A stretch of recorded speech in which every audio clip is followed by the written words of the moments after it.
Have you ever seen someone act cold, distant, untouchable, like nothing can shake them, and then suddenly fall apart the moment the person who loved them goes quiet? Not loud, not dramatic, just quiet. That is the part most people miss, because from the outside, silence looks like the end, but many times silence is the beginning of the real emotional impact. The moment the caring person stops explaining, stops chasing, stops trying to hold everything together, the whole hidden structure starts to crack, and the one who seemed calm, guarded, and fully in control starts feeling something they never planned for: loss, not the kind they can talk their way out of, not the kind they can bury with distance, the kind that rises in the dark when the room is still and there is no warm voice left to soften the truth. Stay with me, because what happens next is deeper than heartbreak. It is the collapse of a pattern. It is the breaking of an illusion. And if you have ever wondered why some people only feel the weight of love after it is gone, this will explain it in a way you will not forget, because the silence they thought they wanted becomes the silence they can no longer survive inside. Avoidant and deeply feeling people often move toward each other like opposites pulled by the same force. One feels everything, the other hides everything. One reaches out to bond, the other steps back to stay safe. At first, this difference can feel almost perfect, like each person carries what the other lacks. The caring one brings warmth, patience, and emotional depth. The avoidant brings mystery, restraint, and distance that can look like strength. But over time, that contrast stops feeling balanced and starts creating pain. The caring person keeps giving, keeps understanding, keeps softening every hard edge in the connection.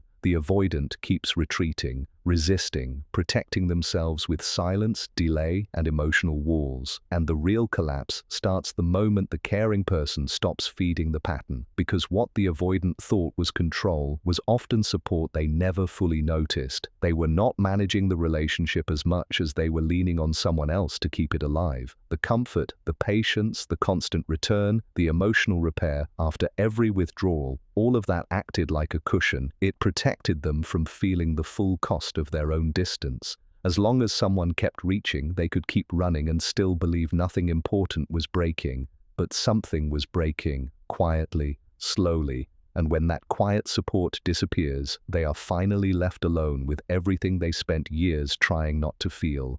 That is why the silence of the caring person hits so hard. Not because it is cruel, not because it is a game, but because it removes the emotional oxygen the avoidant had gotten used to breathing without admitting it.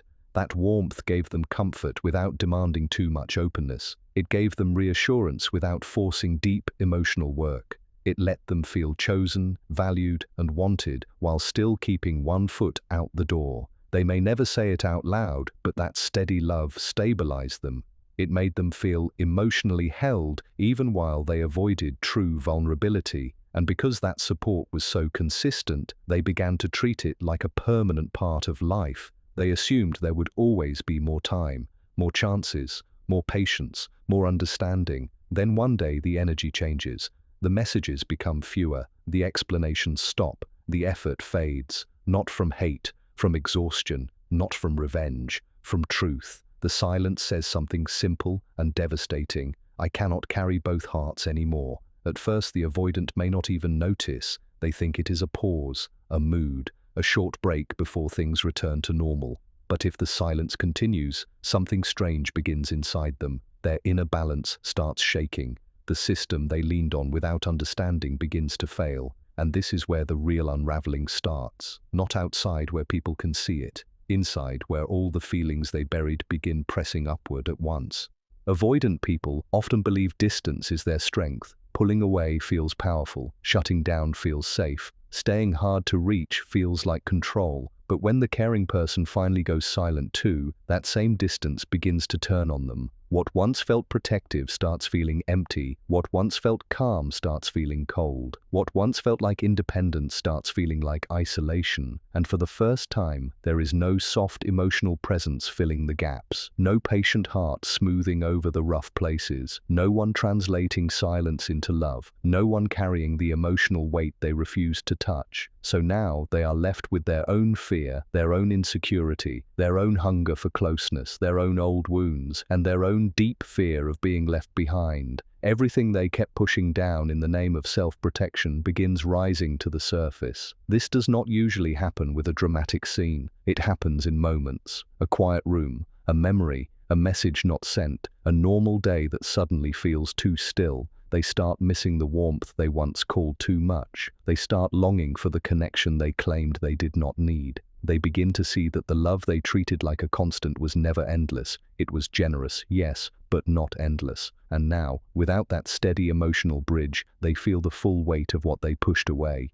If you are still listening, this is where the truth sharpens. They are not only grieving a person, they are grieving the emotional structure that person held together for them. For many avoidant people, silence has always felt like a shield. It helps them calm down, step back, and escape feelings that feel too intense to handle. They use quiet the way other people use comfort. In their mind, silence means survival. It means space. It means they are not trapped inside emotions they do not know how to process. So every time things get close, every time intimacy asks something real of them, they pull back into stillness. And for a long time, it seems to work because the other person fills that space. The caring one reaches out, reassures, explains, and tries again. Every silence gets covered with more love. Every withdrawal gets met with more effort. And that teaches the avoidant the wrong lesson. It teaches them that distance has no cost, that silence will always be repaired by someone else, that they can disappear emotionally and the bond will still wait for them, breathing, warm, and open.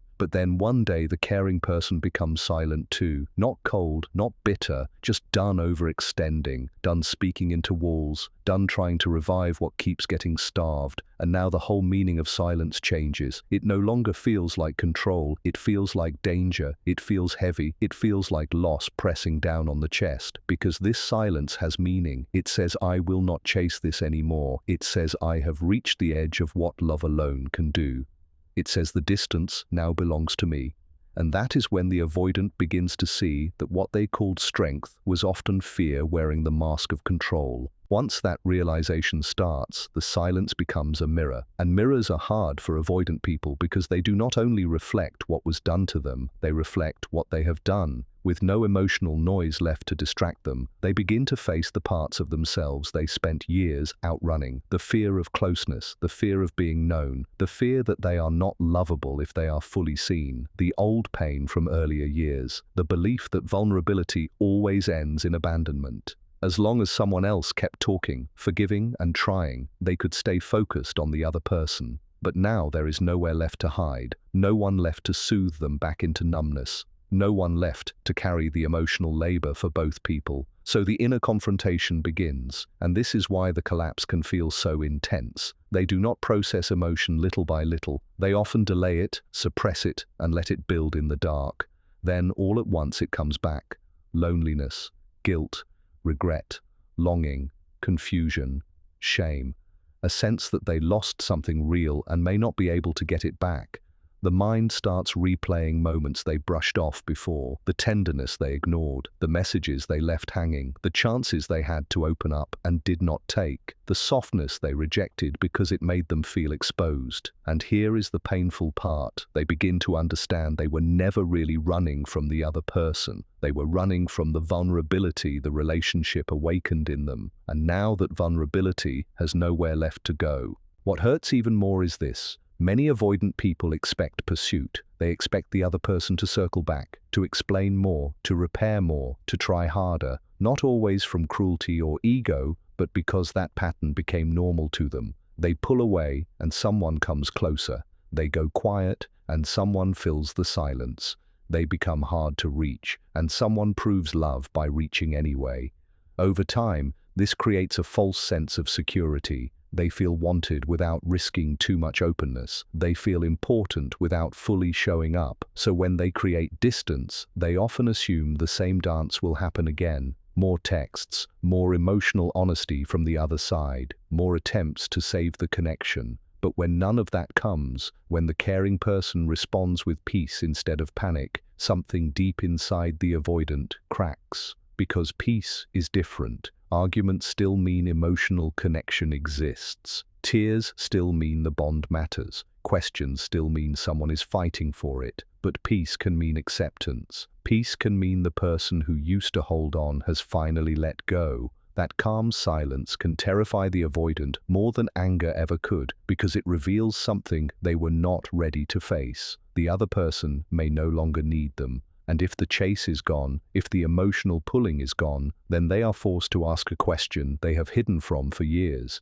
If no one is trying to keep me, who am I without that borrowed sense of importance? Sit with that for a second, because that is where the ego begins to crack. The avoidant collapse is not always about losing control. Very often, it is about losing denial. They can no longer tell themselves that nothing important happened. They can no longer say the other person was simply too emotional, too needy, too intense, because now the other person is quiet, calm, clear, gone from the cycle. That silence removes excuses. It removes the usual stories. And without those stories, the truth stands there, plain and sharp. Someone loved them deeply. Someone tried to understand their fears. Someone offered patience, warmth, and real effort. And instead of learning how to receive that love, they kept stepping back from it. That realization lands like a quiet earthquake.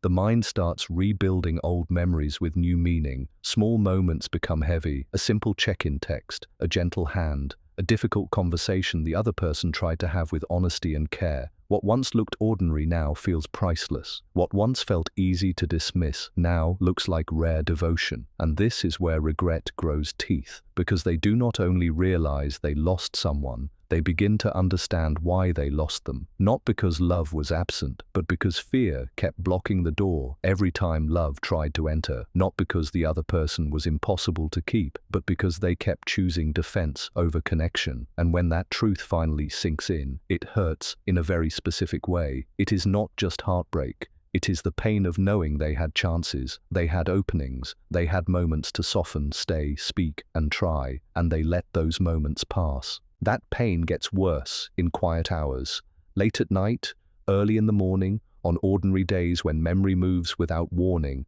That is usually when the delayed wave arrives. They replay scenes. They remember how often the caring person asked for clarity, closeness, and honesty. They remember being met with kindness when they least deserved it. They remember affection that asked for very little except presence, truth, and emotional courage. And they start seeing how often they close the door on exactly what they needed most. The strange part is that avoidant people often do crave connection, deeply, secretly, but they do not trust it. They want closeness, but fear what closeness will expose. They want love, but fear the loss of control that love requires.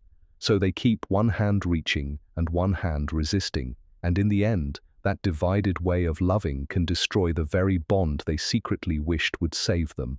When the caring person finally becomes unavailable, the avoidant is left inside the emptiness they helped create. The walls that once felt safe start feeling like a prison.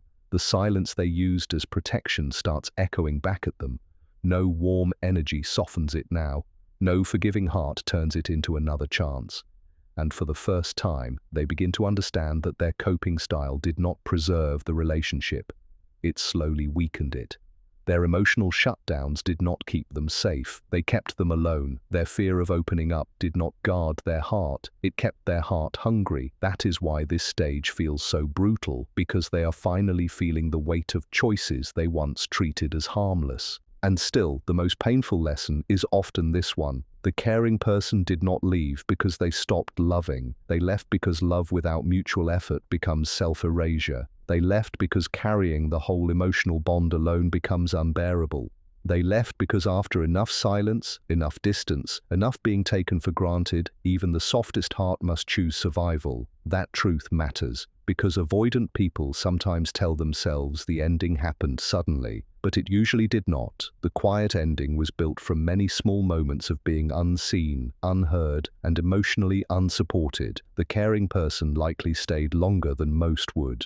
Explained more than most would, forgave more than most would, hoped more than most would. So when they finally fall silent, that silence is not random. It is accumulated truth. It is what happens when patience reaches its human limit. And that is exactly why it hits the avoidant so deeply. They are forced to face the fact that real love was present, real loyalty was present, real emotional safety was present, but fear made them treat that love like something guaranteed. They confused generosity with endless supply. They mistook patience for permanence. They thought being deeply loved meant they could keep delaying emotional responsibility forever. But no bond survives on one person's effort alone. No connection stays alive when one heart is always reaching and the other heart is always retreating. And when the warmth finally stops pouring in, the avoidant does not just lose a partner. They lose the person who made emotional closeness feel possible, even while they were resisting it. Now here comes the part many people do not say out loud.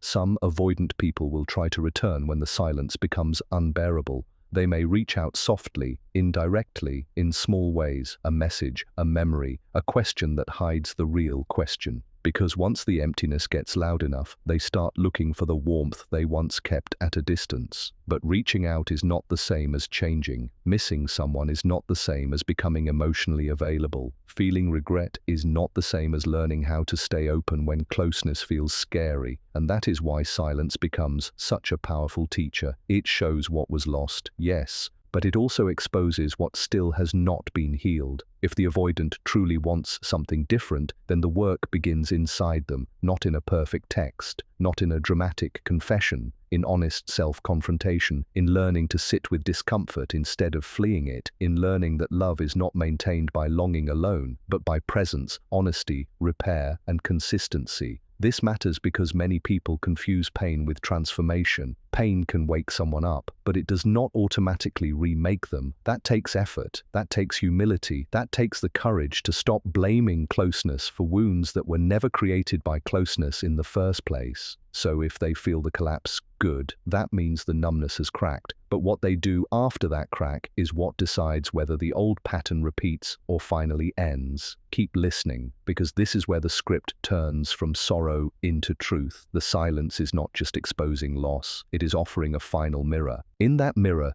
the avoidant can finally see that they were not protecting love by pulling away. They were starving it. They were not keeping themselves safe from heartbreak. They were delaying heartbreak until it grew larger, deeper, and harder to survive. They were not preserving freedom. They were turning intimacy into something fragile, one-sided, and unsustainable. And once that understanding becomes clear, the emotional collapse changes shape. It becomes more than longing, more than regret. It becomes grief for the self they could have been if fear had not ruled the connection. They start seeing the version of the relationship that might have existed if they had stayed present during hard moments, if they had answered truth with truth, softness with softness, need with care instead of retreat.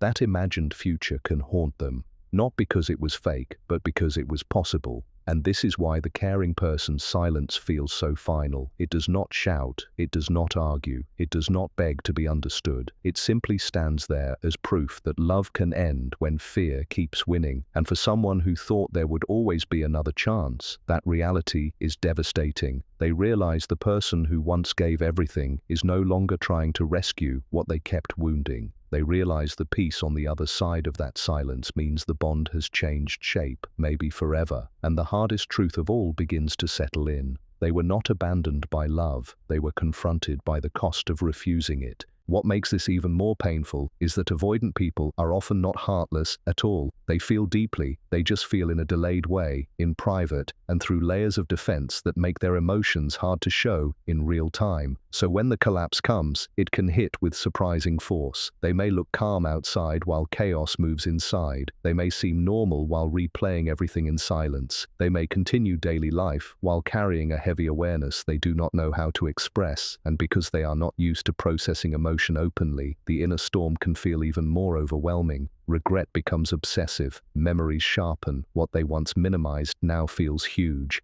They start understanding that the person they lost was not weak for loving deeply. That person was strong, strong for speaking, strong for staying soft, strong for trying, strong for hoping even after being hurt. And this new understanding can be humbling because it forces them to admit that vulnerability was never the lesser power in the relationship. It was the greater one. The real strength was not in disappearing. It was in showing up, not in withholding, in risking truth, not in control, in connection. And when that that lesson finally lands, the avoidant can no longer pretend their distance was wisdom. They must face that much of it was fear, fear dressed as calm, fear dressed as logic, fear dressed as self-protection, fear that kept them from receiving the very thing their heart quietly wanted. That is why the collapse hurts so much, because it strips away the costume and leaves only the truth beneath it. So in the end, the silence is not really about punishment. It is about revelation. It reveals what the caring person had been carrying. It reveals what the avoidant had been avoiding. It reveals the emotional imbalance that could not last forever.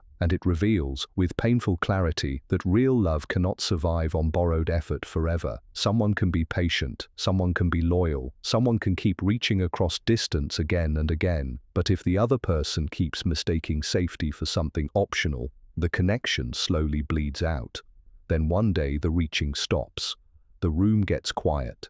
The bond is no longer being held together by one exhausted heart, and the avoidant, left alone with the sound of that absence, finally hears what they spent years trying not to hear. They hear their own longing, their own fear, their own grief, their own need. They hear the truth that intimacy was never the enemy. Their fear of intimacy was, and by the time that truth becomes clear, the person who once would have walked through every storm with them may already be gone. That is the tragedy. Not that love was impossible, but that love was present and fear made it unreachable. So yes, silence can feel like loss, but for the avoidant, it is often more than loss. It is exposure. It is the moment denial dies. It is the moment they see that what they called protection cost them something rare, something gentle, something real. And once they truly see that, the collapse begins where nobody else can watch it. Deep inside, where the heart finally admits what the mouth never could. I was loved, and I let fear push it away.